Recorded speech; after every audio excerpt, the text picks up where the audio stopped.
Hello students, আমার চ্যানেলে তোমাদেরকে স্বাগত। শুরু করছি ক্লাস 12-এর সেমিস্টার 3 ইতিহাস ক্লাস, তৃতীয় অধ্যায় সাম্রাজ্যের রাজধানী। এই অধ্যায়টা আমরা ওয়ান লাইনের ক্যাপসুল আজকে পড়ব। পার্ট ওয়ান এটি, মানে সাম্রাজ্যের রাজধানী ওয়ান লাইনের ক্যাপসুল, এই এপিসোডের পার্ট ওয়ান। ভিডিওটা প্রথম থেকে শেষ পর্যন্ত দেখো, একটু স্কিপ করো না। আর আমি এটুকু আশা করি তোমাদের সামনে এই যে ক্যাপসুলটা দেখতে পাচ্ছ, এই যে একদম ওয়ান লাইনের পুরো তোমাদেরকে সিলেবাস চিস্ট আমি তোমাদের সামনে তুলে ধরেছি। এইভাবে যদি পড়ো, এখান থেকে কিন্তু তোমাদের যে কোনো এমসিকিউ, সে তোমাদের এমনি আকারে এমসিকিউ হোক বা তোমাদের শূন্যস্থান পূরণ এমসিকিউ হোক, স্তম্ভ মেলাও হোক, সত্য মিথ্যা দিক বা বিবৃতি দিক, যে কোনো এমসিকিউ তোমাদের দিক না কেন, তোমরা কিন্তু অবশ্যই করে আসতে পারবে। ঠিক আছে? তো প্রথম থেকে শেষ পর্যন্ত ভিডিওটা দেখো, একটু স্কিপ করো না। আর খুব মন দিয়ে ভিডিওগুলোকে দেখো, যেগুলো দিচ্ছি খাতায় তুলে নাও, ভিডিওটা পজ করে তুলে নাও। ঠিক আছে? তো স্ক্রিনশট করেও তোমরা তুলে নিতে পারো খাতায়, আর বারবার রিভিশন দাও। আমি একটা কথা বারবার বলছি, তোমরা কিন্তু বারংবার একটু রিভিশন দেবে। যত বেশি তোমরা শর্ট প্রশ্ন রিভিশন দেবে না, তত তোমাদের এমসিকিউ তোমাদের সুবিধা হবে, শর্ট প্রশ্ন সুবিধা হবে। কারণ তোমাদের কিন্তু মানে এমন হয়ে যাবে, পড়তে পড়তে যত রিভিশন দেবে তত দেখবে অপশান দেখলেও তোমাদের মনে পড়ে যাবে যে এই অপশান, এই উত্তরের এই অপশানটা হবে, বি বা সি অপশানটা হবে। ঠিক আছে? তো সুতরাং একটুও মানে স্কিপ করবে না ভিডিওটা। আর আমার চ্যানেলে যদি প্রথম হয়ে থাকে, অবশ্যই চ্যানেলটা সাবস্ক্রাইব করো, পাশে থাকা বেল আইকনে প্রেস করে রাখো, আর বন্ধুদের মাঝে শেয়ার করে দাও বেশি করে। ঠিক আছে? তো শুরু করছি ক্লাস 12-এর সেমিস্টার 3 ইতিহাস ক্লাস, তৃতীয় অধ্যায় সাম্রাজ্যের রাজধানী one liner capsule part one. এর আগে কিন্তু আমি সাম্রাজ্যের রাজধানী থেকে দুটো তিনটে ক্লাস করিয়েছি। সেখানে তোমরা বিজয়নগর সাম্রাজ্যের বিভিন্ন রাজাদের নাম সম্পর্কে জানবে, বিভিন্ন বিজয়নগর সাম্রাজ্যের বংশ, যে 4টে রাজবংশ আছে, সেগুলো নিয়েও কিন্তু আমি আলোচনা করেছি। ঠিক আছে? তো চলো ক্লাসটি এবার শুরু করি। দেখো, প্রথম বলছে দেখো, নিকালো কোনটি দ্বিতীয় দেবরায়ের আমলে বিজয়নগরে আসেন। এখান থেকে কিন্তু প্রশ্ন দেবে যে নিকালো কোনটি কোন রাজার আমলে বিজয়নগরে আসেন। ঠিক আছে? তারপরে দেখো, ডমিঙ্গো পায়েজ এবং ফারনাও নুনিজ কৃষ্ণদেব রায়ের আমলে বিজয়নগরে আসেন। প্রত্যেকটা লাইন তোমরা ফুটিয়ে দেখো, প্রত্যেকটা লাইন থেকে কিন্তু তোমাদের প্রশ্ন আসবে। ঠিক আছে? 3 নম্বর দেখো, ফারনাও নুনিজ অচ্যুত রায়ের রাজত্বকালে ভারতে আসেন। সুতরাং এই লাইনগুলো কিন্তু ভীষণ ভীষণ ইম্পর্টেন্ট।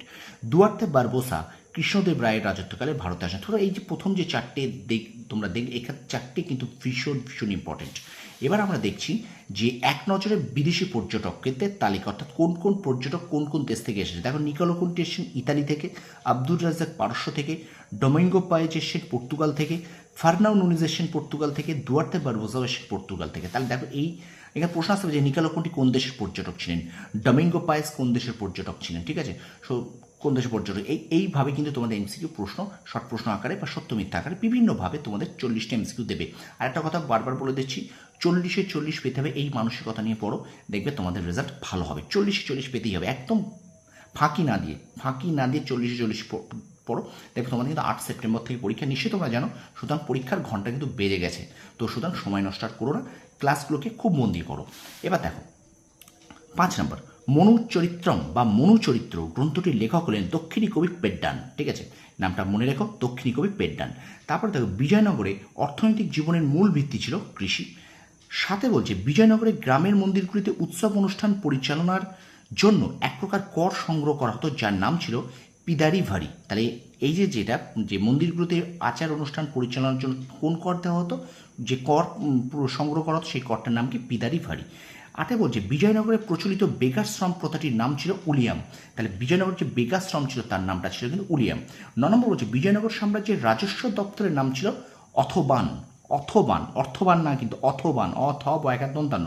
এবার বলছে, কালিকট ছিল পশ্চিম উপকূলের অবস্থিত সবচেয়ে গুরুত্বপূর্ণ বন্দর। তো স্টুডেন্টস, ভিডিওগুলো কেমন লাগছে, আমার ক্লাসগুলো কেমন লাগছে, একটু তোমরা কমেন্ট বক্সে কমেন্ট করে জানাও, লাইক দাও, বন্ধুদের মাঝে শেয়ার করো। আর অবশ্যই আমার চ্যানেলে যদি নতুন হয়ে থাকো, বারবার বলছি, চ্যানেলটা সাবস্ক্রাইব করে রাখো। ঠিক আছে? চলো ভিডিওটা কন্টিনিউ করি। এবার বলছি দেখো 11 নম্বর, বিজয়নগরের সঙ্গে ব্রহ্মদেশ, মালয়, চীন, আরব, পারস্য, দক্ষিণ আফ্রিকা ইত্যাদি দেশের সঙ্গে বাণিজ্যিক সম্পর্ক স্থাপিত হয়েছিল।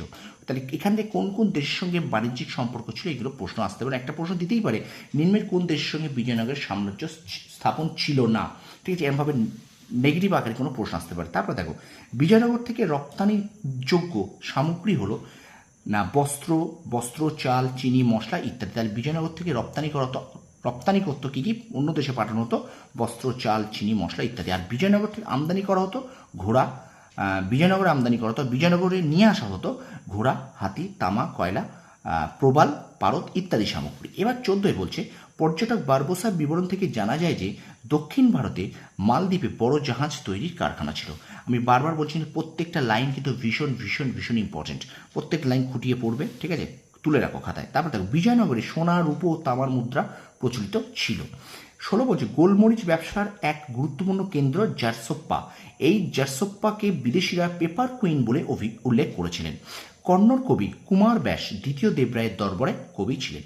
আচ্ছা, 18 বল, শ্রীনাথ ছিলেন একজন তেলেগু কবি। আর 19 নম্বর দেখো, কৃষ্ণদেব রায়ের রাজত্বকালে তেলেগু সাহিত্য চর্চার স্বর্ণযুগ শুরু হয়। প্রশ্ন আসতেই পারে কোন রাজার রাজত্বকালে বিজয়নগরে তেলেগু সাহিত্য চর্চার স্বর্ণযুগ বলা হতো, সেটা কিন্তু হয়ে যাবে কৃষ্ণদেব রায়। এবার দেখো বলছি, জাম্ববতী কল্যাণময় নাটকটি রচনা করেন কৃষ্ণদেব রায়। এই নাটকটি সংস্কৃত ভাষায় লেখা। প্রশ্ন আসতে পারে জাম্ববতী কল্যাণময় এই রচনাটি বা এই নাটকটি কার লেখা বা এটি কোন ভাষায় লেখা, ঠিক আছে। পেড্ডান ছিলেন কৃষ্ণদেব রায়ের সভাকবি। পেড্ডানকে অন্ধ্র কবিতা পিতামহ নামে অভিহিত করা হয়। আচ্ছা, রাম রায়ের দরবারে একজন বিশিষ্ট সঙ্গীতজ্ঞ ছিলেন রামামাত্য। তাহলে রাম রায়ের দরবারে যে সঙ্গীতজ্ঞ ছিলেন তার নাম কি ছিল না রামামাত্য। রামামাত্য রচিত গ্রন্থটির নাম হলো সরা মেলা কলা নিধি। সরা মেলা কলা নিধি, ঠিক আছে, নামটা একটু মনে রেখো। সরা মেলা কলানিধি এই গ্রন্থটি কে রচনা করেন না রামামাত্য। পুরন্দর দাসকে কর্ণাটকী সঙ্গীতের পিতামহ বলা হতো। তাহলে কাকে কর্ণাটকী সঙ্গীতের পিতামহ বলা হতো না পুরন্দর দাসকে। হাম্পির রাজধানী ভিট্ঠল স্বামী বা ভিট্ঠল মন্দির দ্বিতীয় দেবরায়ের শাসনকালে নির্মিত হয়েছিল। ভিট্ঠল মন্দিরে কিন্তু 56টি স্তম্ভ রয়েছে।